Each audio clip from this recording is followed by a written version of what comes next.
की डिबेट से मुताल्लिक हजरत फरमाते हैं कि वइज़न ला माना लिइल्ज़ामी तअत्तुल अलफ़ैज़ व नहविही। अब क्या मतलब है इसका? इबारत बज़ाहिर जिन्नाती है, लेकिन इसके पीछे वसी मफ़ाहीम छुपे हुए हैं। कल जावेद अख्तर ने अपनी बारी में जब वो डिबेट कर रहे थे तो उन्होंने एक बात कही। उन्होंने ये कहा कि भाई खुदा अगर हमेशा से है तो वो कायनात बनाने से पहले क्या करता था? ये सवाल आया था।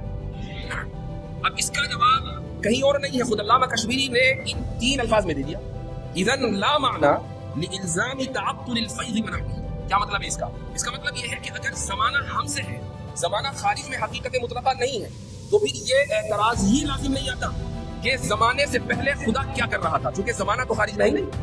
अब ये बात 3-4 अल्फाज में हज़रत अल्लामा कश्मीरी रहमहुल्लाह ने अपनी किताब के अंदर लिख दी है, लेकिन ये हमारी कमी है कि हम इन मबाहिस से वाकिफ नहीं हैं, हम इन किताबों से वाकिफ नहीं हैं। तो जब मैं यहाँ तलबा अजीज से मुखातिब होता हूँ और ऐसा कई मरतबा हुआ, तो मेरी कोशिश ये रहती है कि मैं इल्म कलाम के इह्या के ताल्लुक से तलबा की तवज्जो मबसूल कराऊँ, असातिज़ा की तवज्जो मबसूल कराऊँ। ये वो किताबें हैं कि जिनको सबकन दरसन हमें पढ़ने की ज़रूरत है। अगर ये किताबें हम पढ़ेंगे तो दुनिया के किसी भी फोरम पर जाकर हम गुफ्तगू कर सकते हैं, डिबेट कर सकते हैं, मुकालमा कर सकते हैं। ज़रूरी यह है कि आप अपने असलाफ की तुरास से जुड़े और उनकी लिखी हुई किताबों और उनकी छोड़ी हुई तहरीरात से आप इस्तिफादा करें, तब जाकर ये मुमकिन होगा कि आप इन फोरम्स पर जाकर गुफ्तगू कर सकेंगे।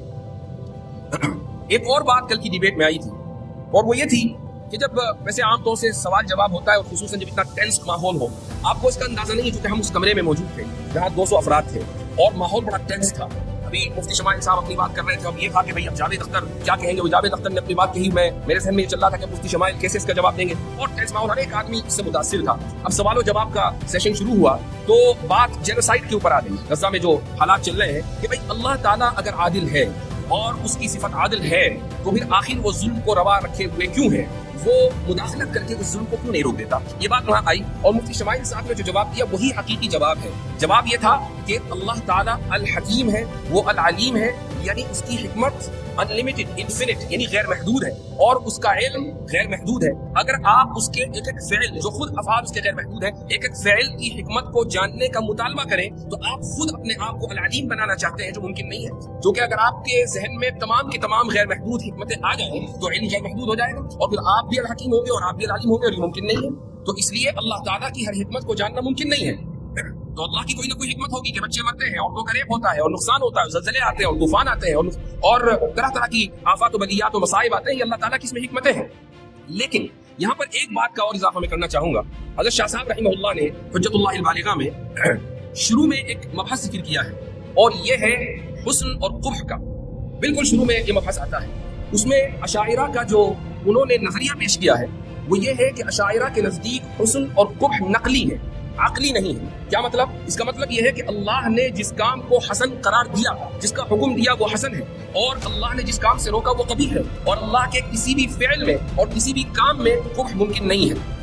ये अशाइरा का नुक्ता नज़र है। अब इस नुक्ता नज़र को इस सवाल के ऊपर फिट करें, जब अल्लाह का कोई भी काम कबीह नहीं है, उसका हर काम हसन है और मालिकुल मुल्क है, वो अपनी मिल्कियत में जिस तरीके से चाहे तसर्रुफ करे। आप लिबरल्स को ये कहेंगे कि भाई तुम औरतों को अबॉर्शन की इजाजत देते हो, क्यों? वो ये कहते हो कि भाई मेरा जिस्म मेरी मर्जी का उसूल है ना, ये उस औरत का जिस्म है, उसकी मर्जी है, वो चाहे इसकात हमल कराए या इसकात हमल ना कराए, तुम उसको मुकम्मल तसर्रुफ का इख्तियार देते हो, यहाँ तक के पेट में बनने वाले बच्चे की जान लेने का इख्तियार देते हो। ये इख्तियार तुम खुदा को क्यों नहीं देते? क्या ये उसकी मिल्कियत नहीं है? क्या हम उसकी ममलूक नहीं है? क्या ये दुनिया उसके तसर्रुफ में नहीं है? साहिब तसर्रुफ और साहिब मिल्क अपनी मिल्कियत में जिस तरीके से चाहे तसर्रुफ करे वो हसन ही हसन होगा। एक मुजस्समा साज अगर मुजस्समा बनाने के बाद मुजस्समा तोड़ दे तो कौन है जो उससे सवाल करे? एक तस्वीर बनाने वाला तस्वीर बनाने के बाद तस्वीर को फाड़ दे तो कौन है जो उससे सवाल करे? खुदा ने इस जहां को बनाया है, संवारा है, ये खुदा जाने कि उस जहां के साथ क्या करेगा। ये अशाइरा का नुक्ता नजर है जो हुज्जतुल्लाहिल बालिगा में जिक्र किया गया है। ये सारे मबाहिस जो आपके सामने मैं जिक्र कर रहा हूँ और डिबेट से जो कल मुकालमा हुआ है उसका रेफरेंस दे रहा हूँ। ये सिर्फ बताना मकसद है कि आपके पास वो तमाम मबाहिस किताबों में लिखे हुए हैं। ये कोई किताबें यूरोप से नहीं आई हैं कि जिनको पढ़कर मुफ्ती शमाइल ने कल जवाब दिए थे। ये किताबें कोई ऐसी लाइब्रेरियों में नहीं मिलती कि जहाँ आप पहुंच ना सकें। ये ऐसी जबानों में नहीं लिखी हुई है जिसको आप पढ़ ना सकें। ये आप ही की जबान में लिखी हुई है, आप ही की बड़ों की लिखी हुई है, आप ही के यहाँ दस्तयाब है और बहुत सौ के यहाँ अलमारी में रखी हुई भी है। काम सिर्फ इतना करना है कि उठाना है और पढ़ना। तो मेरे भाइयों दोस्तों, मेरा सिर्फ यही पैगाम है कि अपने आप को आप अपने अकाबिर के मनहज से और उनकी तुरास से जोड़ें اور انشاءاللہ آپ دیکھیں گے کہ آپ میں کا ہر ایک شخص مفتی شمائل ہوگا، آپ میں کا ہر ایک شخص اس مرتبے پر فائز ہوگا کہ جہاں اللہ سبحانہ و تعالیٰ آپ سے اخفاء حق اور ابطال باطل کا کام لے گا۔ مفتی